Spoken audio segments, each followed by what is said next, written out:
आणि मुंबई पुणे एक्सप्रेसवेवरील धोकादायक दरडी हटवण्याचं काम आजही सुरूच आहे। महामार्गावरील खोपोली जवळ दरड हटवण्याचं काम केलं जात आहे। त्यासाठी दोनही बाजूकडील वाहतूक काही काळासाठी थांबवण्यात आली आहे। आपण पाहू शकतोय कशा पद्धतीने मुंबई पुणे एक्सप्रेसवेवरती दरड हटवण्याचं काम सुरू आहे। आढावा घेतलाय आशिष घरत यांनी।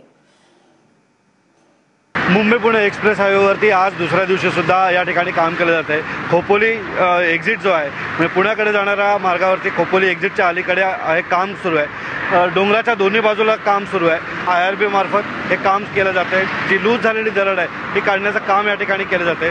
पुढचा आणखीन 1 ते 2 दिवस हे काम या ठिकाणी सुरू असल्याचं सांगितलं जातं। काही काळ वाहतूक थांबवली जाते। आपण बघू शकतो की आता ही वाहतूक जी आहे, माझ्या उजव्या हाताची जी वाहतूक आहे ही थांबवली, म्हणजे पुण्याकडे जाणारी जी वाहतूक आहे ही आता थांबवली गेली आहे। अशा पद्धतीने या ठिकाणी दोन्ही बाजूला जेव्हा काम चालू असतं एक 15 ते 20 मिनिटाचा हा ब्रेक घेतला जातो। ही वाहतूक थांबवली जाते दोन्ही बाजूची।